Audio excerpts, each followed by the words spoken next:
Hello everybody, and sorry for the delay for this track guide. So we're at Imola this week, and this was like a few days ago. I posted a 130.27, which is pretty good. I did post a 129.9 in race spec, and that was pretty good, but the conditions were just slightly better, so I was like, I'll pick this lap instead. I did make a mistake on one of the corners, which I'll go through from my memory anyway. I just remember this lap. But where does it lie in competitiveness? Well, you're looking at like the fastest lap in the race if you can set this realistically. I mean, it doesn't get much lower. The fastest you'll ever see is a 131, or maybe in the 130.09, you know. I mean, that's, yeah, something like that. Yeah, 130.1. It seems to be about the fastest. So if you can replicate this lap, pretty good. So, coming down the pitch straight, just stick to the inside. I like to use that curve because it's just fun, and we'll pick our braking point. So the braking point is, you see this little access road here, you brake literally as you just pass it, and you can shift down into third gear. Don't take this in second. I don't know what I did this lap, but third is definitely faster than if I took this in second. I experimented in second, but it just feels like you're overslowing, which is something I explained last time in my last video. So I'd pick third and just stick with it throughout this section. So you can get really into it, but just make sure you don't bump into these little like sausage curbs, because it just bounces you too much. But there are some places where you can use this, and I will go through that. Same again here. And we sort of just modulate the throttle, you know, just wait for the car to settle down, because you can feel loads of understeer right now. And ideally you want to be spat out somewhere around here. Here was like loads of gravel, so this, I mean, you know, you could say that it did slow me down, but I'm just going to say it didn't, because I'm a humble man. I'm really not, but yeah, I'm just going to say it didn't. You can like brush this curb if you, so let's say you mess up this sector and then you're like a little bit too close to the curb, you can actually like clip it.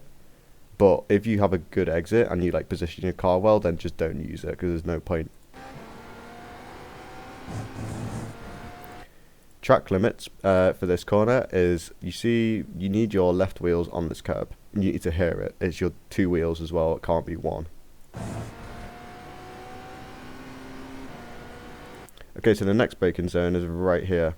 And the way that you want to hit this, so you want to hit the brake on when you just about get to the 50 board. And we can use these left curbs on entry and just like smash into them, the little sausage curbs, but I will go through what the track limit is, because you can get a slowdown if you use them too much.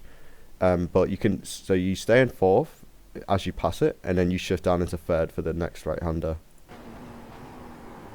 So you can hit that. That's about the most you want to use, as long as your two right wheels are on the tarmac, and that's absolutely fine. You will not get a slowdown. But as soon as your right wheels go on this curb, then you're out of track limits. And then you shift down into third. And I personally wouldn't use this curb. It just bumps you too much. The sausage curb, I mean, you can use the, you know, the little raised bit like a normal curb, but don't use the sausage here. And here the track limit is if your wheels brush against the gravel.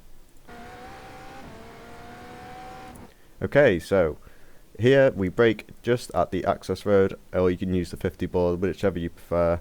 And we shift down into second, and I think this is where I made the mistake. I think I just overcooked it. I went in too fast.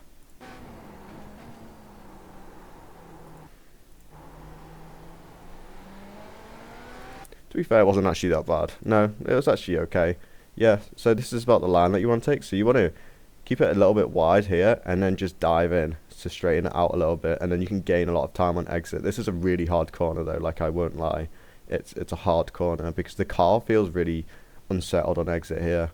So you just have to be really patient with how you apply it. Try to not coast too much. You can coast a little bit here, but I'm literally talking like a minute coast.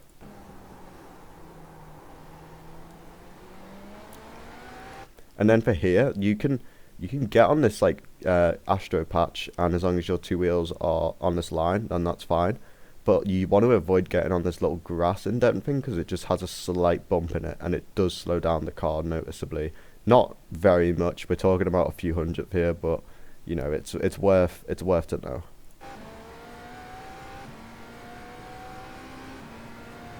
So here I see a lot of people going out wide, and you can do that in a race, especially if you want to save tyres, because this track is not even too bad on the rear, the fronts even, but it's not that bad on the rears. I mean, it's like compared to Portimao, which is something that I'm practicing for now for Ivra, that's really bad. But in Imola, it's not too bad.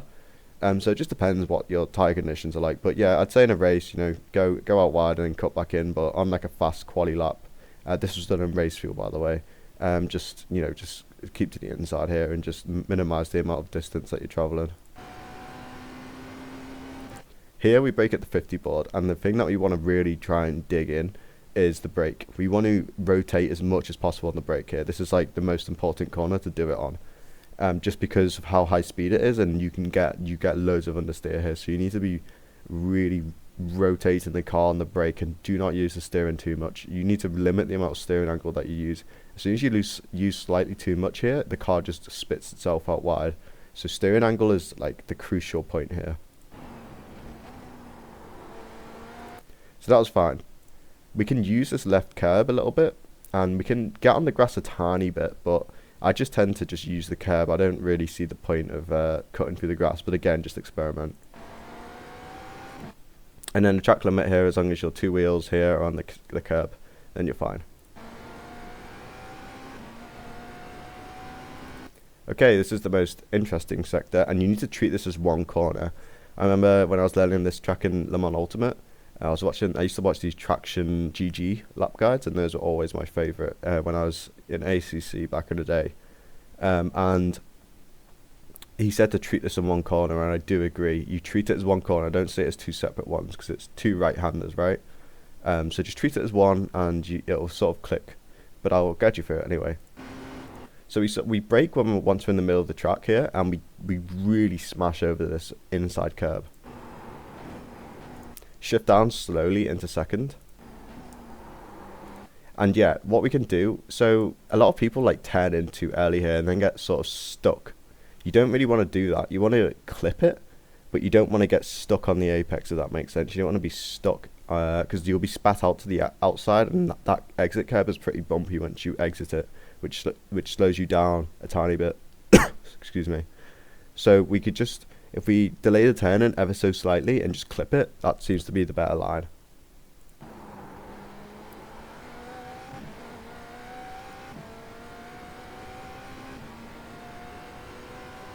Okay, so we brake in between the 100 and the 50 board. I believe that I'm braking too early here, but the car just feels so sketchy on entry, because this P1 dock set, by the way, is really like, the brake bias is really towards the rear. So if you brake too late, you get so much rear brake locking, and the car just feels like it's about to kill you. And I'm not going to lie, I don't really like that too much. Like, I'm just going to be honest. So I'd recommend, if you're using this P1 dock set, if you're using a different set, maybe you can brake later, and that's great. But with this P1 dock set, I'd recommend just to lengthen the braking zone a little bit. That just seems to be way more consistent. So second gear, and we clip as much as possible, but we don't want to get the right wheels on the grass, otherwise that's a track limit. And then once we land, we apply a tiny bit more brake, just so we release, coast over when we go over this bump, get back on the brake when we land. Boom, very momentarily. It's a very momentarily. And then we get back on this curb and try not to hit the grass with your left wheels again. And then we get back on the throttle. And we can use this curb. I did initially think it was slowing me down, but the benefit of using it definitely outweighs the trying to put your middle of the car over it. So I just use it. But yeah, the track limit is here is as long as your left wheels are on this curb. Boom. So then we stick to the inside here. Brake at the 100, smash the brake. You can really get on the brake here. I did not brake to 100% here, interestingly. I don't really pay attention, to be honest. I just all do it on feel. I don't actively think of how hard I'm hitting the brake, if that makes sense. I just feel it out. I'm like, okay, if I apply this much pressure, is the car reacting properly? Because I don't have the pedal traces UI when I drive. So smash the brake here pretty hard. I broke to about 80%. And we really want to get the car rotated on the brake here and really get over this inside curb.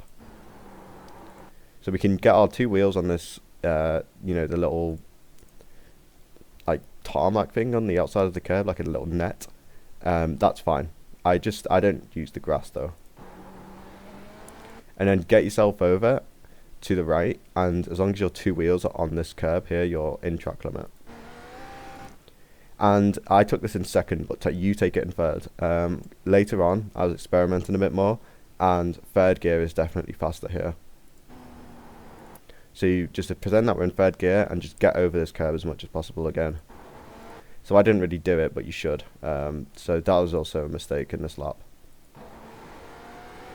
And then here, you'll be in third gear, and we can get over this. We can really mount it nicely. Just make sure the right wheels don't brush the gravel at all. So as long as our two wheels are on this curb, you're fine. And then just cut as much as possible to the straight. And that's a 130.27, which is, you know, pretty decent. There's still some time to shave. I'm sure you could get a 29.9 if you iron out all these mistakes. So yeah, quite a bit to learn, but it's a really good track. I know some people hate it, but it's actually one of my favourites, even though I hate chicaney tracks.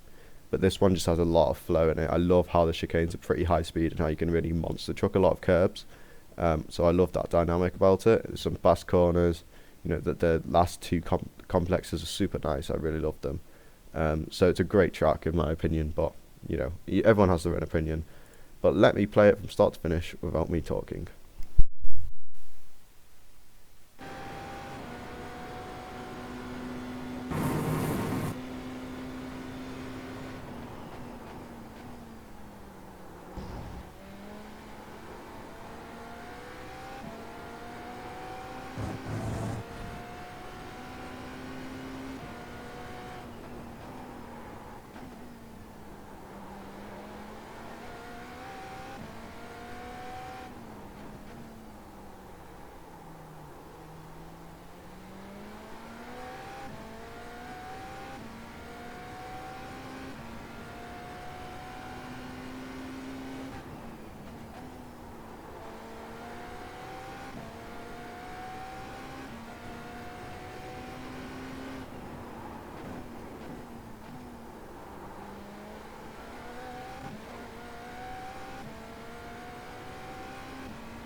Okay, so that was a full lap of Imola, which was, you know, it's a decent lap, as I said, not the best. I don't know why it says that though, a normal lap discontinuity, like I didn't cut anywhere. But no, that's a full lap. So, you know, recently I've been pretty inactive on iRacing, if I'm being honest.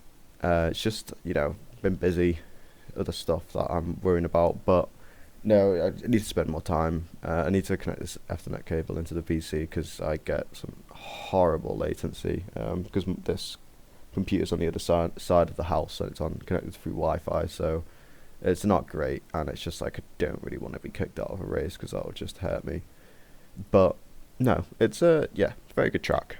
Yeah, it's a bit tricky. It's quite tricky, so even if you're not, you know, certain times that you want to hit, you know, just know that other people are definitely struggling with this track. It's a really tricky track. It's just so many nuances with it, like with the curbs that the sausage curbs that you can use and then can't use in other situations, stuff like that. And then you some corners you take a lot more speed than what you think, and the car just holds itself nicely. And then like the last chicane is particularly sort of, I wouldn't say horrible, but it's tricky. It's very tricky because if you take too much speed, the car just sort of kills itself, and if you take too little, then you just lose so much speed. So it's all about finding that balance. It's very easy to get off track here as well, which is always pretty annoying. I mean, Le Mans was the worst for me. It made me hate that track a little bit because of how many slowdown penalties there was. But luckily on this track, it's I wouldn't say it's hard to get one, but it is harder. than some other tracks. So just keep practicing. I know it's the end of the week, so this was a bit late, but I do hope if you were running IMSA and you were struggling, that this video has helped you in some way. So yeah, thank you very much for watching.